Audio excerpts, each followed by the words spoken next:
segala yang datang dari Allah itu tidak mungkin buruk. Tidak mungkin. Kenapa kita diminta untuk taat dengan mutlak? Karena segala yang datang dari Allah pasti baik. Ya, pasti baik. Karena Allah menurunkan segala maslahat sesuai kebutuhan kita. Cuma manusia kadang-kadang, menginginkan sesuatu dengan pikiran pendeknya yang bukan kebutuhannya. Al-Baqarah 216. Agak pelan-pelan kita ya.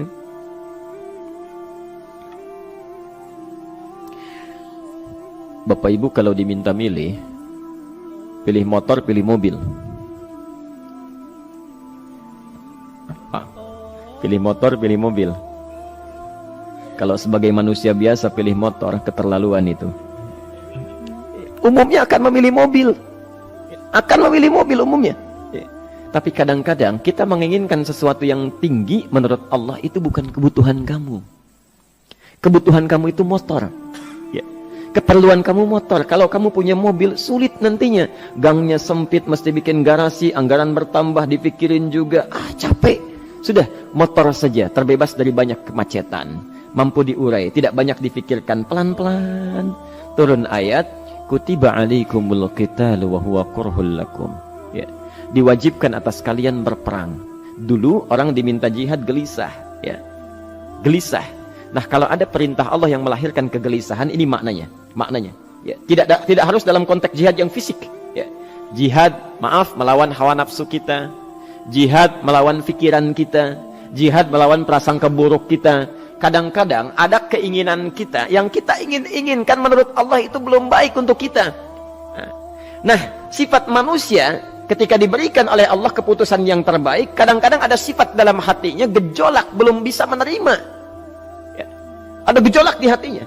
Dalam keadaan demikian kata Quran, Kutiba alaikumul qital. Kalau Anda merasakan sesuatu sedang ada gejolak di jiwa, sulit menerima ketetapan Allah, maka perangi perasaan-perasaan buruk itu. Wa huwa kurhul lakum, walaupun itu sulit. Walaupun itu sulit. Jangan berprasangka buruk dulu pada Allah.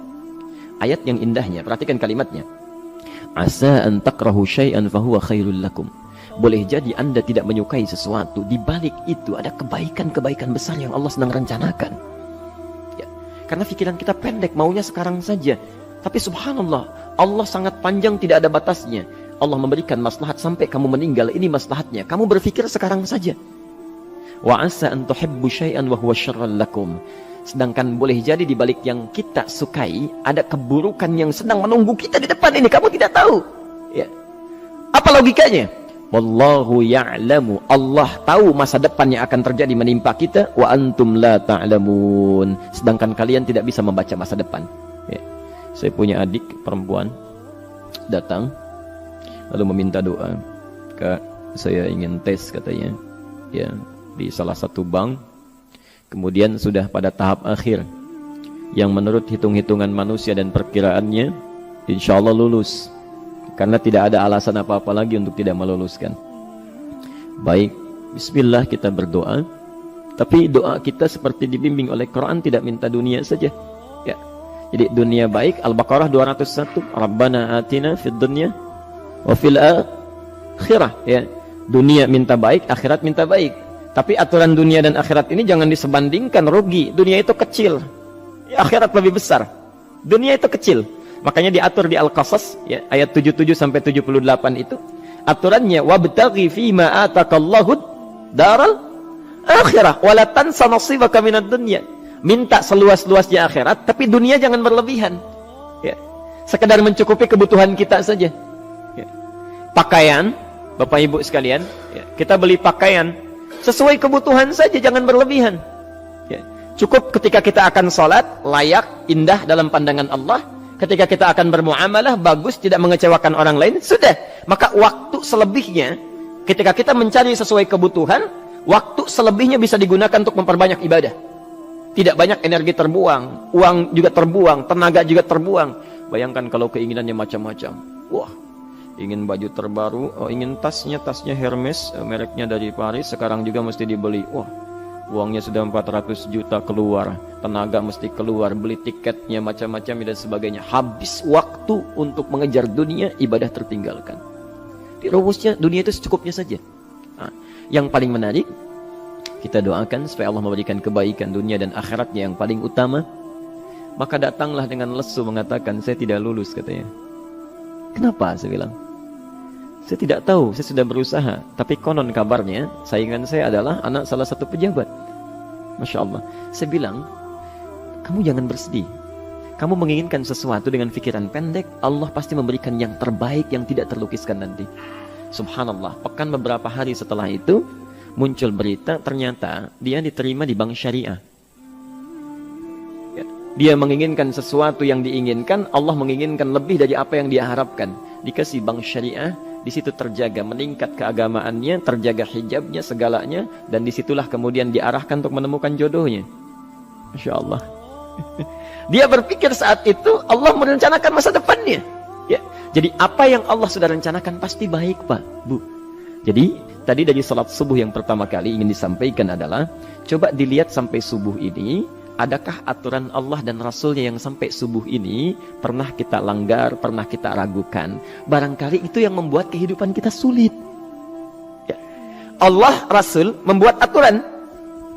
Dan ada 4 tipikal orang, ya, 4 tipikal orang bila dihubungkan dengan aturan yang Allah dan Rasul sudah buat itu. 1, ada yang ikut aturan. Maka orang seperti ini kata Quran, yuridullahu bikumul yusra wala yuridu bikumul usra. Al-Baqarah 185. Allah menginginkan kemudahan, tidak menghendaki kesulitan dalam hidupmu. Ya. Maka dibuat aturan, yang ikut aturan Allah pasti mudah hidupnya. Ya, pasti mudah hidupnya. Ya. Rizkinya mudah, hidupnya mudah, nyaman, enak. Ya. 1, ada yang ikut aturan. Yang kedua, ada yang keluar aturan. Ya. Ini pasti repot. Pasti repot.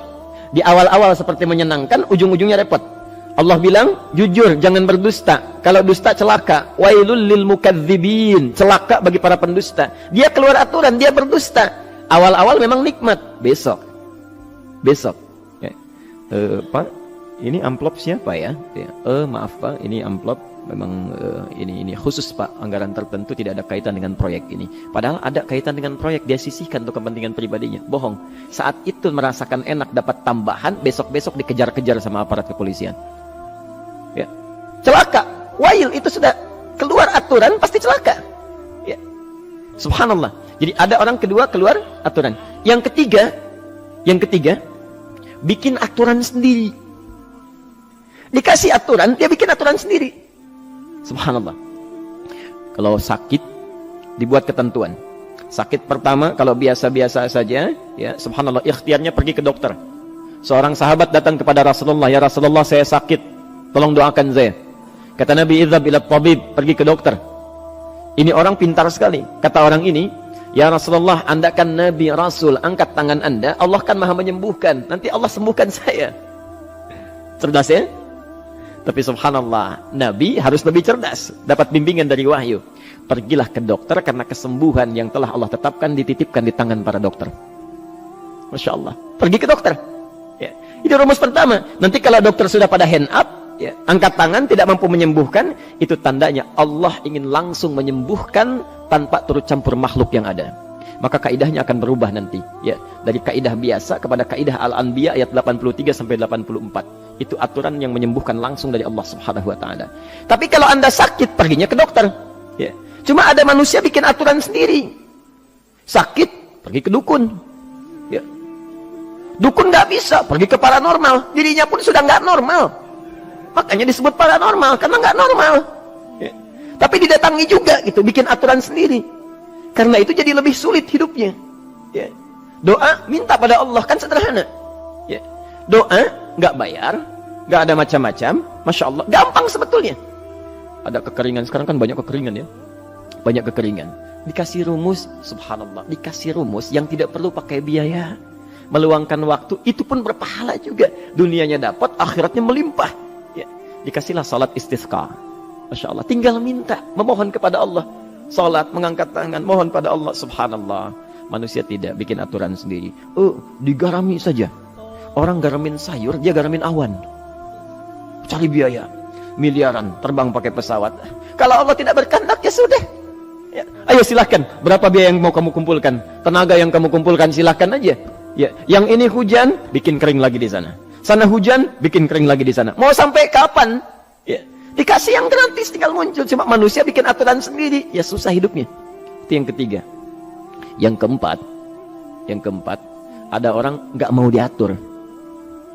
Allah bikin aturan, dia nggak mau diatur. Ya, Masya Allah. Ini yang luar biasa. Inilah yang fasik. Fasik itu keluar dari aturan, menyimpang. Tidak mau diatur dia. Ya, tidak mau diatur. Karena itu Bapak Ibu sekalian, dari ayat yang pertama ini, ya, mari kita evaluasi sampai dengan hari ini subuh. Dari ayatnya memang sederhana, singkat, padat, cuma satu ayat. Tapi meminta kita untuk melihat, sudahkah sampai hari ini taat pada Allah dan Rasulnya? Yang kedua, ketaatan kita apakah selalu ragu atau sudah melahirkan keyakinan yang paripurna? Ya. Yang ketiga, pelajari aturan-aturan Allah terkait kehidupan kita. Aturan sholat, aturan muamalah, ya, aturan beraktivitas, aturan berumah tangga. Pelajari itu supaya mendapatkan kemudahan. Biasanya kesulitan didapatkan karena kita belum mengenal aturan Allah dan Rasulnya.